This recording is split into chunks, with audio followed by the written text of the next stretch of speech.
گھر اور گھرانہ۔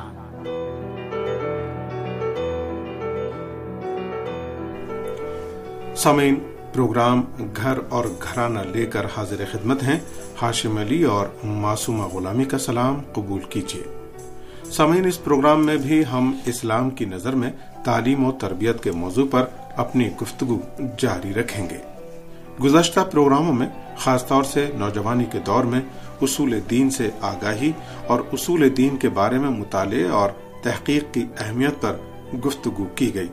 اس پروگرام میں اسلامی اخلاقیات اور بچوں نیز نوجوانوں کو اخلاقی اصولوں سے روشناس کرانے کی ضرورت کے بارے میں آرائز پیش کریں گے۔ امید ہے آپ پسند فرمائیں گے۔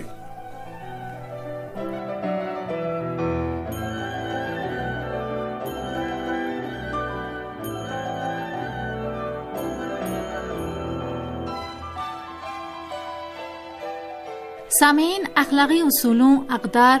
اور اخلاقی معیارات سے آگاہی اور انہیں اپنی سرش اور گٹھی میں بٹھانے کے لیے نوجوانی کا دور نہایت اہمیت کا حامل ہے۔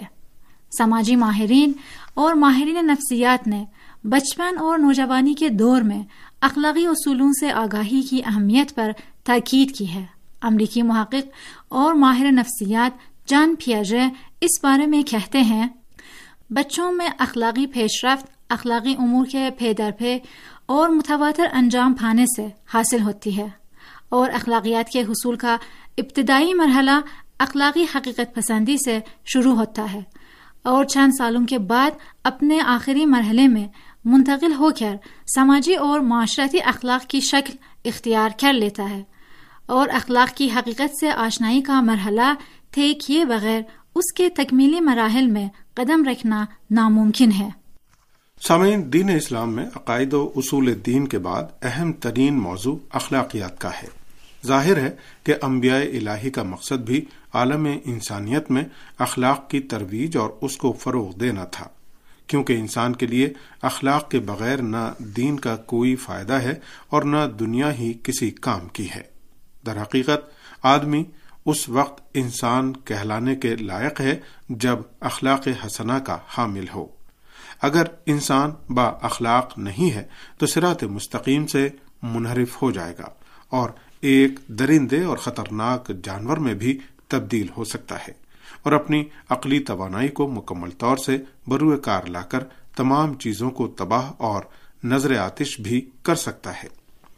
ایسا انسان اپنے ناجائز مادی مفادات کے حصول کے لیے جنگ و جدال برپا کرتا ہے اور تباہ کن جنگی اسلحے کی فروخت کے لیے تفرقے اور منافقت کا بیج بوتا ہے اور بے قصور انسانوں کو خاک و خون میں آلودہ کرتا ہے۔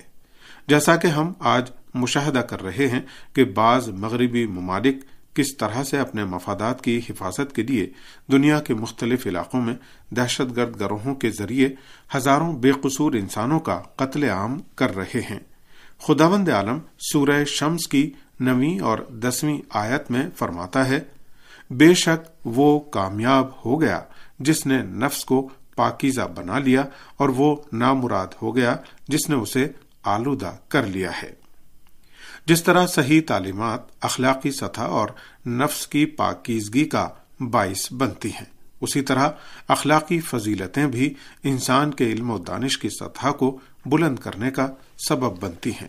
کیونکہ انسان علم کی حقیقت اور تہ تک اس وقت پہنچتا ہے جب اس میں ہٹ دھرمی اور غرور و تکبر نہ پایا جاتا ہو، اس لیے کہ یہ چیزیں علمی ترقی کی راہ میں رکاوٹ بنتی ہیں، اور یہ اخلاقی برائیاں انسان کی آنکھوں اور دل پر ایسا پردہ ڈال دیتی ہیں کہ وہ حق کے حقیقی چہرے کا مشاہدہ نہیں کر سکتا۔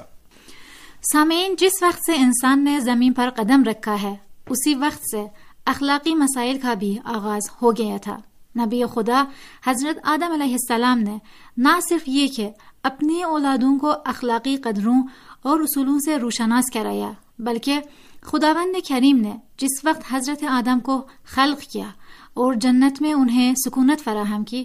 اسی وقت سے اللہ نے اپنے اوامر و نواہی یعنی واجبات و محرمات سے آگاہ فرمایا۔ اسی طرح تمام انبیاء الہی یکے بعد دیگر تہذیب و تزکیہ نفس اور اخلاقیات کی تعلیم کے لیے مبعوث ہوئے کہ جو انسانوں کی سعادت و کامرانی کا باعث ہے۔ انبیاء الہی اور خاص طور سے حضرت عیسیٰ علیہ السلام کی تبلیغات و تعلیمات کا ایک بڑا حصہ اخلاقی مسائل پر مشتمل ہے۔ حضرت عیسیٰ علیہ السلام کے ماننے والے اور ان کی پیروی کرنے والے تمام افراد انہیں عظیم معلم اخلاق مانتے ہیں۔ بانی انقلاب اسلامی حضرت امام خمینی رحمۃ اللہ علیہ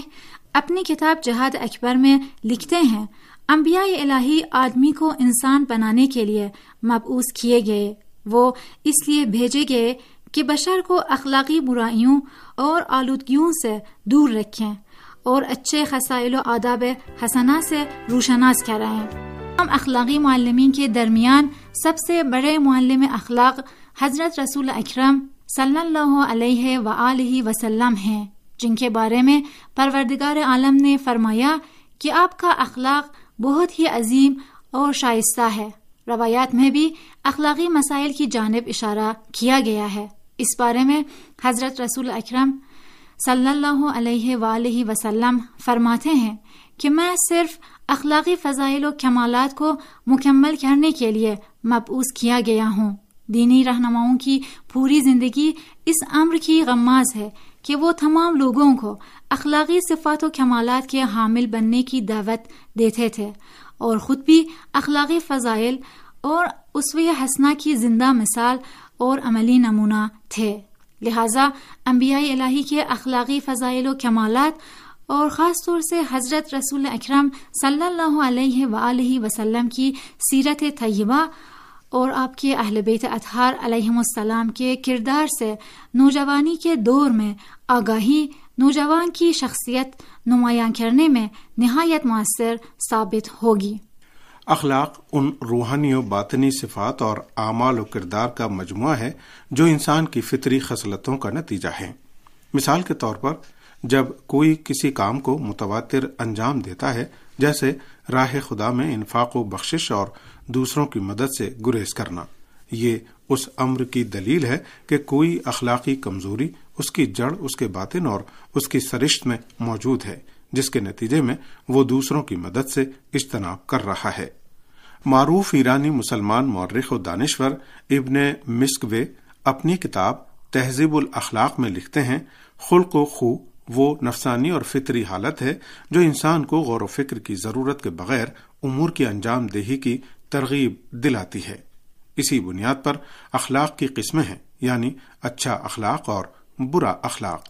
ایسی باطنی قوتیں جو نیک کاموں اور حسن اخلاق کا سرچشمہ قرار پاتی ہیں، انہیں فضیلت کی طاقت سے موسوم کیا جاتا ہے، اور وہ باطنی قوتیں جو برے اعمال اور بد اخلاقی کا سرچشمہ ہیں، انہیں رذیلہ طاقت سے موسوم کیا جاتا ہے۔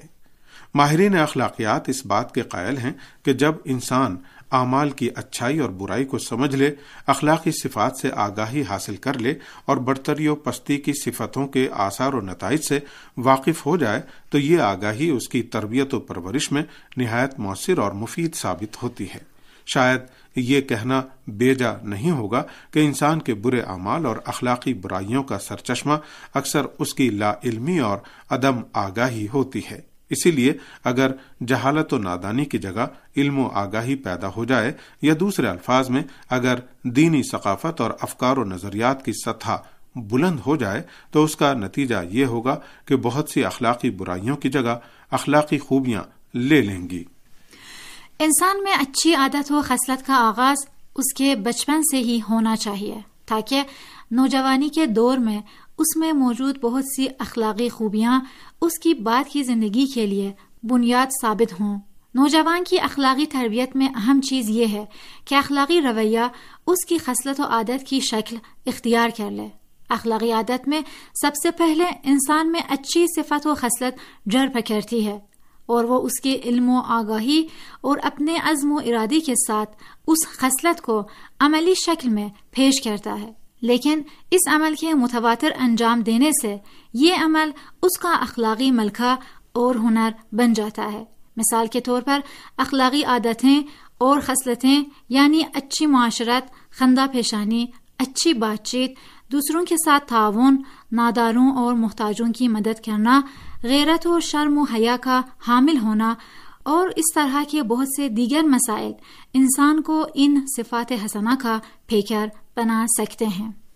سامعین، ہم آپ کی خدمت میں یہ عرض کر چکے ہیں کہ بچوں اور خاص طور سے نوجوانوں کو اخلاقی اصولوں کی تعلیم بھی دینی تربیت میں شامل ہے، کیونکہ اخلاقی معیارات کے مطابق عمل کا انجام دینا اسلامی تعلیمات کا حصہ ہے۔ مثال کے طور پر عفت و پاکیزگی، لوگوں کے درمیان اصلاح کرنا، دوسروں کے امور کا بندوبست کرنا، اچھا برتاؤ کرنا، لوگوں کی مشکلات اور پریشانیوں کو دور کرنا اخلاقی فضیلتوں میں شامل ہیں۔ یہ ایسے مسائل ہیں جو پیغمبر اسلام صلی اللہ علیہ وآلہ وسلم اور اہل بیت اطہار علیہم السلام کی سیرت و تعلیمات میں قابل مشاہدہ اور دینی تعلیمات کا حصہ ہیں۔ حضرت رسول اکرم صلی اللہ علیہ وآلہ وسلم اس بارے میں ارشاد فرماتے ہیں، جو اس عالم میں سب کرے کہ مسلمانوں کے امور کی طرف سے غافل ہو تو وہ مسلمان نہیں ہے۔ بنابراً اگر نوجوانوں کی تعلیم و تربیت کے مسائل الہی افکار کی بنیاد پر اور عمل صالح سے آراستہ ہوں تو یقیناً نوجوان میں ایسی فضا اور ایسے ماحول میں پیش رفت کے ساتھ معنوی و اخلاقی فضائل و کمالات کے حصول کا شوق پیدا ہوگا۔